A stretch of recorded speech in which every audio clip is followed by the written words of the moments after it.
Eh bien, bonjour, à tous, vous êtes nombreux, hein, merci, beaucoup. Ça fait plaisir sur cette thématique qui est actuelle et qui va, l'être de plus en plus.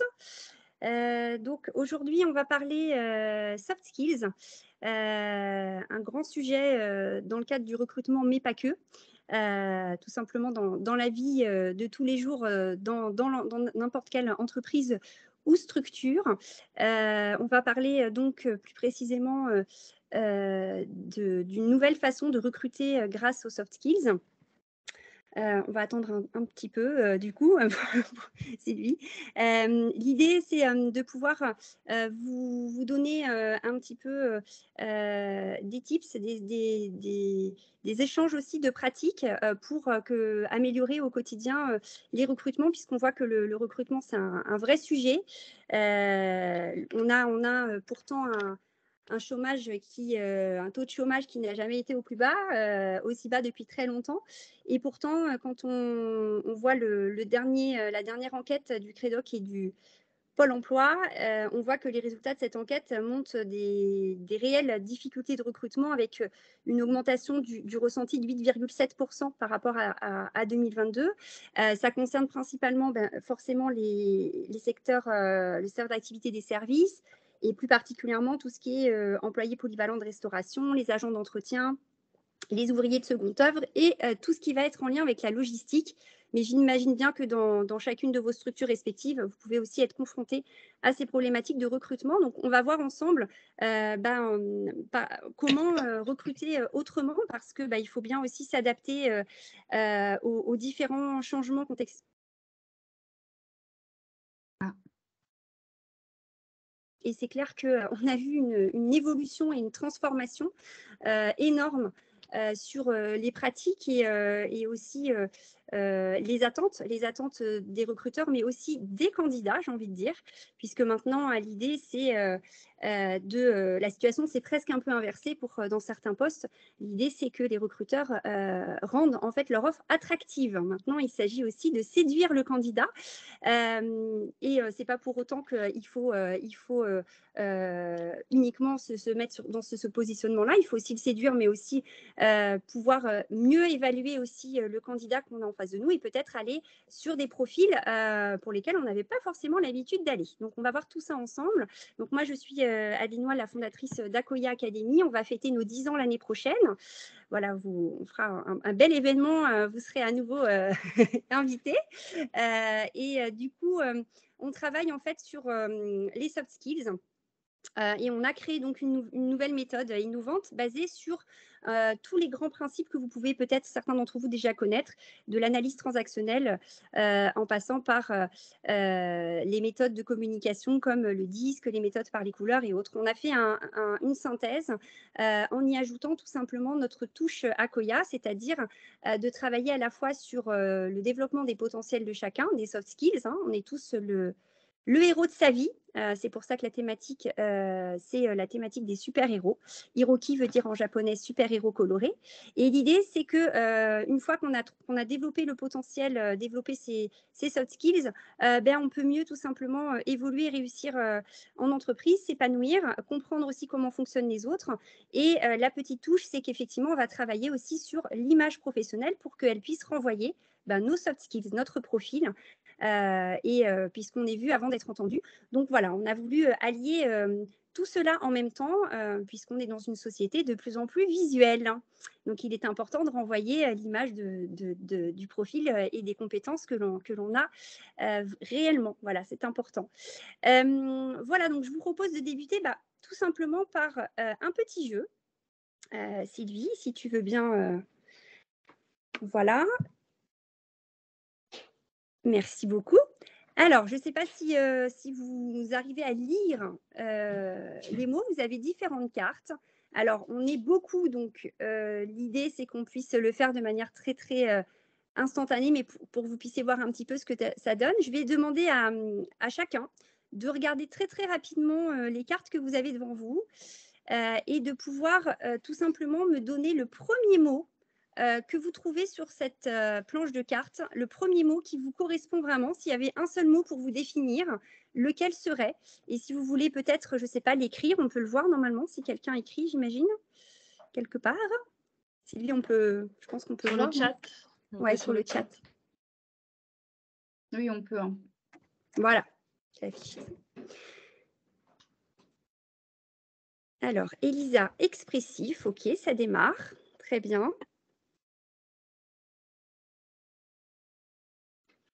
Super.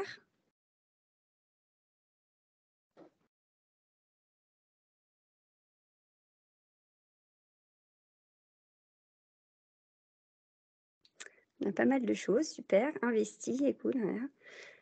Perfectionniste, positif.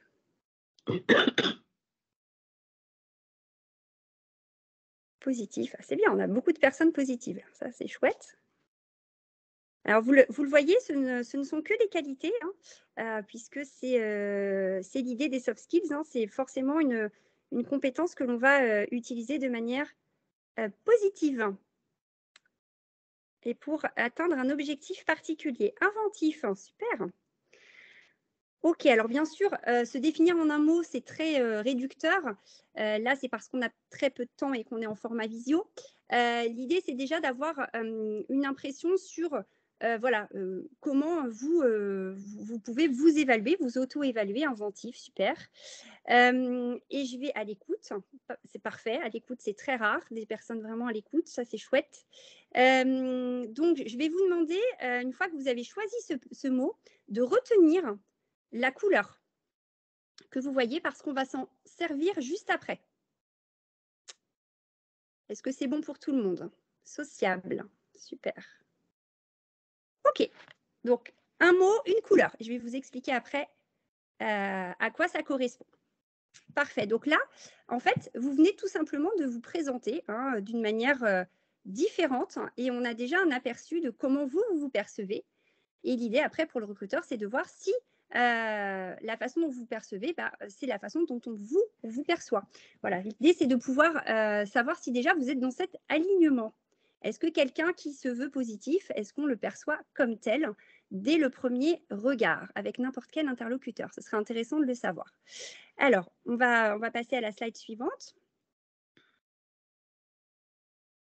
Alors, d'après vous, qu'est-ce que c'est les soft skills? Donc, on va répondre à la question ensemble.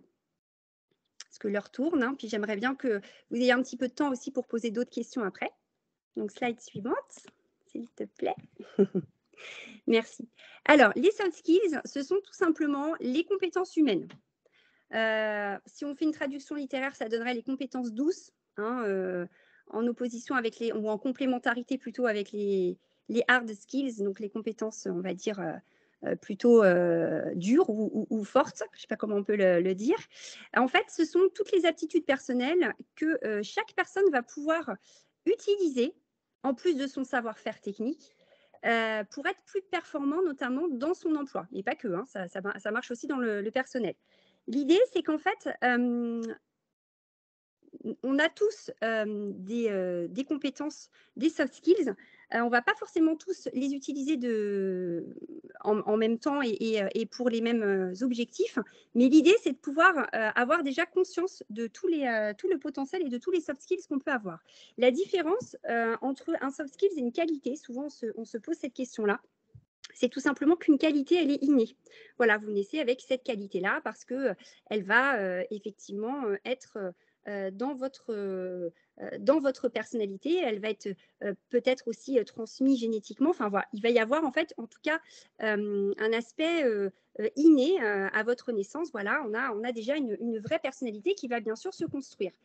Et dans cette construction, dans ce développement, par rapport aux expériences professionnelles et personnelles, on va avoir besoin d'utiliser d'autres aptitudes personnelles. Et heureusement, l'être humain est adaptable et s'il a un objectif en tête, il pourra effectivement travailler n'importe quel soft skills.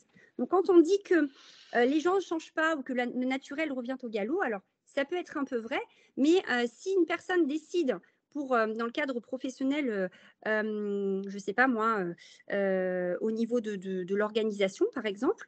C'est pas une compétence qu'on a forcément de manière très, très naturelle. On peut effectivement la développer tout simplement avec des formations ou tout simplement avec des techniques, des outils qu'on peut mettre en place. Donc, c'est des choses qu'on peut devenir même si on ne l'est pas au naturel. Voilà, on va dire une définition un peu plus précise des soft skills, donc des compétences relationnelles ou humaines. Alors, on vous a fait un petit top des 12 super pouvoirs à maîtriser en entreprise. Ce sont les super pouvoirs qu'on va effectivement demander le plus en 2023. L'adaptabilité arrive en premier. Je pense que vous n'êtes pas forcément surpris, j'imagine. L'adaptabilité parce qu'on est dans un monde qui est en train d'évoluer à grande vitesse. Voilà, vous ne serez pas surpris si je vous parle d'IA ou de ChatGPT. On est vraiment au cœur du sujet et on va justement voir que ce qui va être le plus important après tout ça, ce qui va nous différencier, nous les êtres humains, et ce qui va donner de la valeur à notre travail, ça va être en lien avec les soft skills. Donc, ça va être très, très, très important. On peut passer à la slide suivante. Alors, l'idée maintenant, c'est de pouvoir voir pourquoi il faut recruter avec les soft skills. Maintenant, on comprend mieux ce que c'est, pourquoi c'est si finalement important. Les petits bugs de mise en forme. Alors, l'idée, c'est que déjà, la première chose, là, je vous parlais de l'IA et de ChatGPT, c'est aussi avant tout replacer l'humain au cœur, au centre, j'ai envie de dire, de la stratégie de recrutement. Ça permet effectivement d'humaniser. On voit maintenant que les CV dans les grandes entreprises sont beaucoup tout simplement lus par des machines et non plus par des êtres humains. Donc, c'est important de pouvoir quand même s'intéresser à ces compétences qui, on va le voir finalement, sont primordiales. Parce que qu'est-ce qui différencie un bon développeur web, par exemple, si on prend ce travail-là? Alors, effectivement, un bon développeur web, il va avoir des très bonnes compétences techniques. On est tous d'accord avec ça, qu'il faut qu'il ait des compétences techniques. Et j'ai pris un métier qui, justement, nécessite des compétences techniques pour qu'on puisse bien se rendre compte de l'importance des soft skills malgré tout, malgré la technique.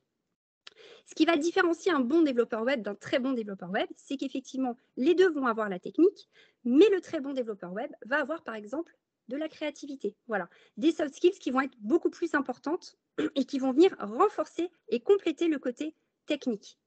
Donc, on peut l'appliquer à n'importe quel métier et ainsi, justement, grâce aux soft skills, on peut exceller, on peut mieux s'adapter dans une entreprise, on peut mieux manager et remplir toutes les missions techniques qu'on peut avoir. Ça permet également, dans vos recrutements, de changer aussi la manière de recruter, d'ouvrir le champ des possibles sur des candidatures vers lesquelles on n'irait pas forcément. Quand on a des difficultés de recrutement, il faut savoir aussi s'adapter, essayer d'ouvrir un peu le regard sur d'autres façons de faire. Et les soft skills en font partie. Parce que dans certains métiers, alors je ne parle pas des métiers très techniques et réglementés qui nécessitent beaucoup de formation et de temps pour être formés, mais on a des métiers qui par exemple, dans la restauration ou autre, qui peuvent aussi s'apprendre aussi sur le tas, j'ai envie de dire, et qui sont là aujourd'hui des métiers vraiment en grande tension. Ce sont des métiers effectivement qui sont réglementés. Bien sûr, il faut quand même avoir le diplôme, mais on ne va pas se le cacher. L'idée, c'est on se rend bien compte que dans les métiers de la restauration, l'expérience compte énormément et les soft skills vont vraiment créer une différence sur le reste. Donc, on peut recruter quelqu'un qui n'a pas forcément là comme ça pour du service en salle toutes les compétences techniques au maximum, mais qui va avoir cette adaptabilité, cette motivation qui vont faire que finalement, rapidement, le candidat va pouvoir être formé en interne. On ne forme pas les soft skills sur les soft skills en interne, on forme sur la technique. Donc, c'est important d'en tenir compte effectivement dans le recrutement. C'est encore plus important. Autre chose aussi, on a 89% des managers qui considèrent qu'une rupture en période d'essai est souvent due à un souci de compétences transversales. Hein, on peut le voir par exemple, je ne sais pas moi, un poste de vendeur, et bien souvent ce qu'on peut observer, c'est que, quand la période d'essai n'est pas validée, c'est pas forcément, que du technique, c'est surtout, beaucoup, de compétences, d'aptitudes en fait personnelles qui font que, la vente n'aboutit pas ou, l'intégration dans l'entreprise ne se fait pas, ou, tout simplement, le management est mal vécu par la personne. Voilà, il peut y avoir par l'équipe, il peut y avoir beaucoup de soucis qui sont plus davantage liés aux compétences transversales finalement qu'aux compétences techniques. Autre chose très important aussi, à noter, c'est qu'effectivement, j'arrive pas à bouger le c'est qu'effectivement la durée de vie d'une compétence métier, elle était de 20 ans en 1987. Aujourd'hui, on est à peine à 2 ans et demi. Donc vous voyez, on évolue énormément et techniquement, on va nous demander de plus en plus de changements et ce sont donc du coup nos soft skills qui vont être encore plus mises en avant et encore plus nous permettre de faire la différence. On va passer au slide suivant. Alors, on a vu pourquoi recruter, qu'est-ce que c'était les soft skills, pourquoi recruter. Et là, j'ai envie de dire comment. Alors, comment recruter. La première chose, ça ne va pas forcément se passer tout de suite dans l'entretien, c'est dès la rédaction de l'annonce. Il est ultra important d'intégrer les soft skills dans les missions que vous confiez au poste. C'est-à-dire que pour chaque mission en fait donnée dans une fiche de poste, il faut à tout prix poser très clairement le soft skills correspondant à ces missions. L'idée, c'est qu'effectivement, on puisse très clairement voir précisément les compétences tout simplement personnelles qui vont être demandées pour pouvoir atteindre cette mission au mieux possible. Donc l'idée, c'est vraiment d'orienter aussi l'offre vers une logique de compétences nécessaires. Et bien sûr, l'idée, c'est pas de faire une liste trop exhaustive des soft skills que vous souhaitez, mais bien de faire une présentation, on va dire, en bullet point, quelque chose de très synthétique et de ne pas forcément les rendre, on va dire, indispensables ou obligatoires. Mais c'est vrai que c'est des choses qui peuvent quand même mieux orienter vous-même sur vos recrutements. Et ce qui est très important aussi, c'est de pouvoir tout de suite intégrer l'équipe avec laquelle la personne ou le candidat va travailler. C'est-à-dire qu'en amont, dans la rédaction de l'offre, c'est très important aussi de faire valider la fiche de poste et donc les soft skills par rapport à l'équipe qui est déjà en place. Ça, c'est quelque chose de très important et on ne prend pas forcément le temps de le faire ou de le voir. Et on a une équipe qui est composée d'humains avec des personnalités et des soft skills différents. Et c'est toujours bien d'avoir une bonne connaissance de son équipe, d'avoir une bonne connaissance du profil, parce qu'il n'y a pas que le poste, c'est aussi le profil de la personne recherchée.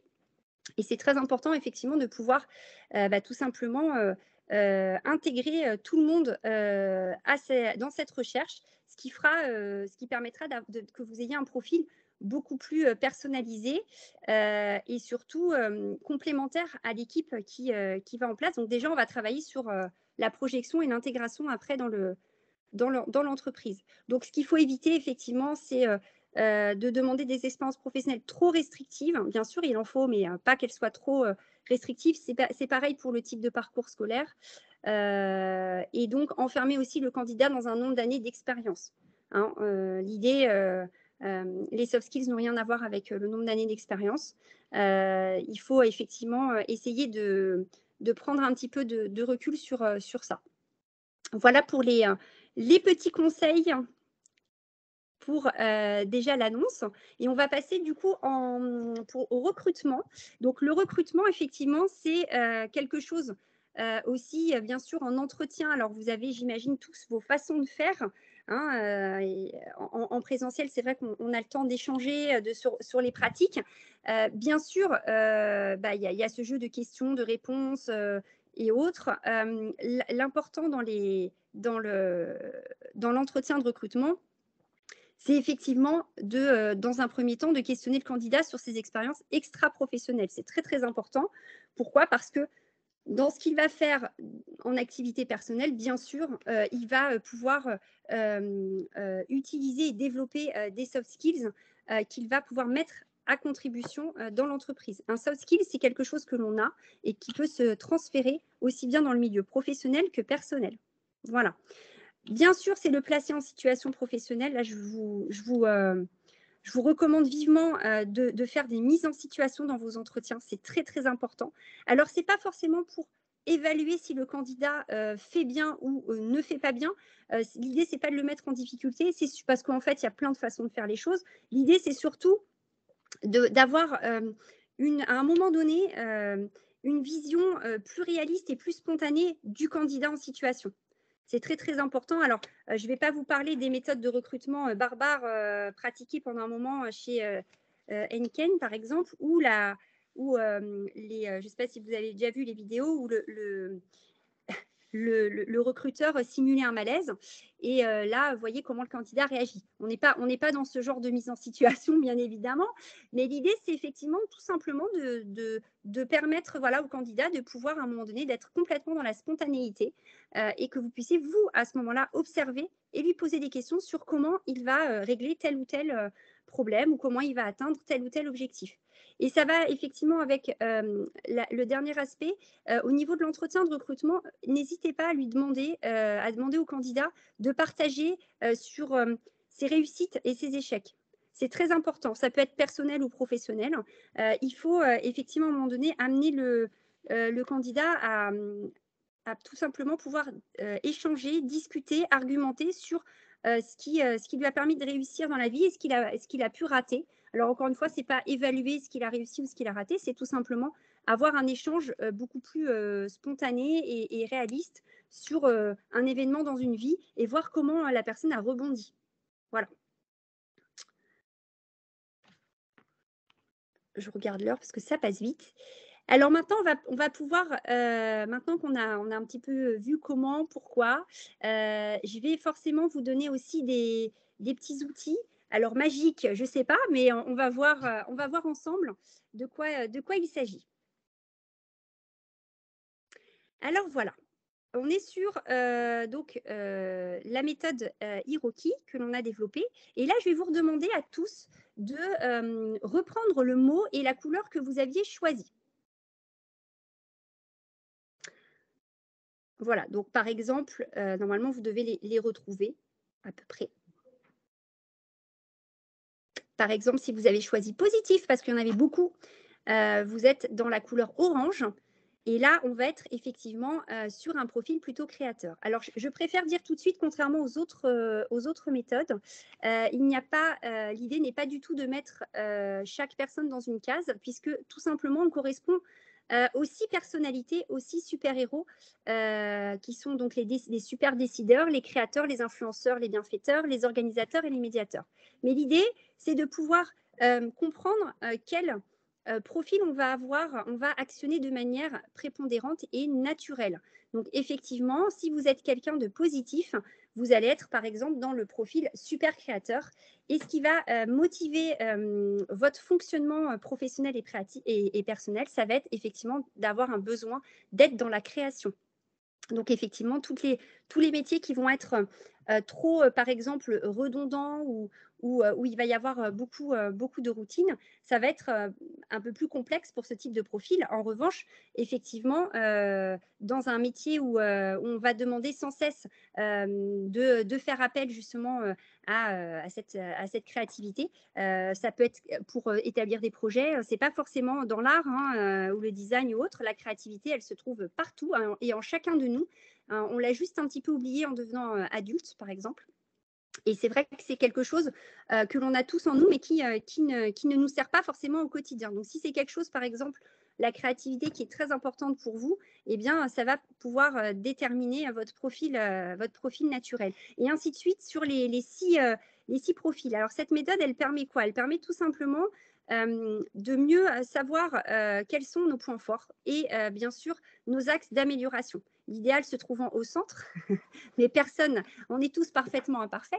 L'idée, c'est après de pouvoir aussi voir dans cette méthode qui est ludique, de pouvoir voir aussi demain, quel candidat on aimerait ou comment se compose notre équipe, quels sont les profils qu'il nous faudrait dans l'équipe et qui, du coup, quel type de profil j'aurais le plus besoin pour préparer mon prochain recrutement. Voilà, c'est plein de...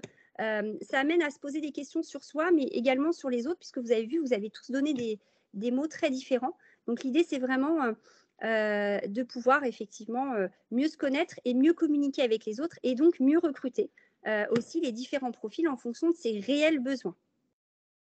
Voilà, je suis désolée, on va devoir passer à la suite pour aller plus vite. On a aussi d'autres outils et je vous ai mis par exemple 3 plateformes d'évaluation qui vous permettent d'accéder à des tests.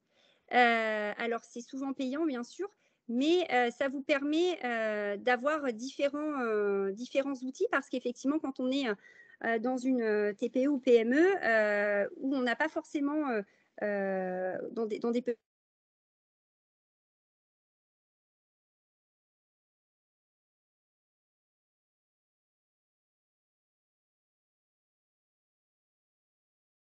Petit bug.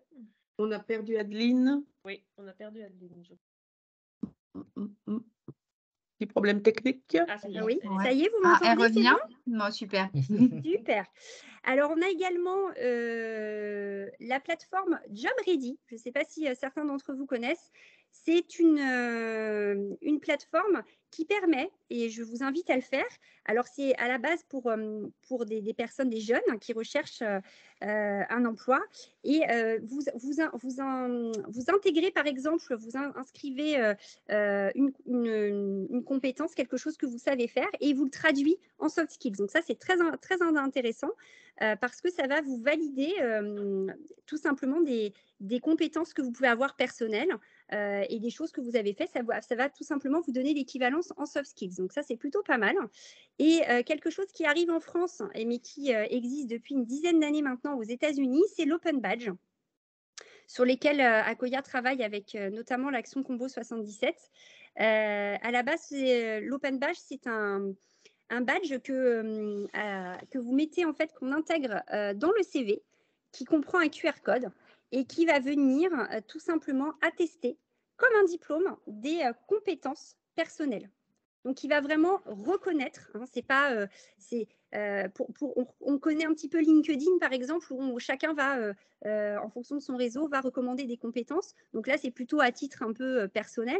Là, l'Open Badge, c'est validé par effectivement un référentiel qualité et par effectivement des formateurs qui sont complètement neutres et qui vont, dans le cadre des formations que l'on mène chez Akoya, par exemple, vont valider effectivement tel et tel soft skills, ce qui permet à la fin des formations de pouvoir certifier les personnes aussi sur leurs soft skills. Et ce qui permet après aux recruteurs, c'est l'idée, de pouvoir mieux recruter, mieux identifier les soft skills, parce que là, on a au moins la certitude que ce n'est pas juste la personne qui s'auto-évalue ou un ami ou un professionnel, c'est vraiment quelqu'un d'expert dans cette évaluation et c'est basé sur un référentiel. Voilà. Et on va terminer par un autre test, qui est donc notre test que je vous propose de réaliser gratuitement. Vous pourrez, donc il y a juste à flasher le QR code et vous arriverez sur la page du test pour tester notre méthode Hiroki et savoir un petit peu quels sont vos super pouvoirs. Donc, je vous propose de le faire par la suite, ce qui permet effectivement de voir un petit peu quels sont vos points forts et vos axes d'amélioration. Voilà, c'est disponible et c'est entièrement gratuit. Voilà, on arrive au terme de cette conférence web, en tout cas de la présentation. Je me tiens donc à votre disposition pour toutes les questions que vous souhaitez poser. J'avais prévu un petit temps à cet effet. On est un petit peu juste. Non, Non, ça va, on est bien. On est très très bien. Hein. On est très Ça nous bien. laisse un petit temps d'échange justement avec les participants. Est-ce qu'il y aurait des questions pour Adeline? Profitez, elle est là. C'est ça. N'hésitez pas un soir. Alors, on va arrêter peut-être l'enregistrement. Oui. Du coup, on arrête l'enregistrement pour les questions sur la partie questions. Oui, moi j'ai une question justement.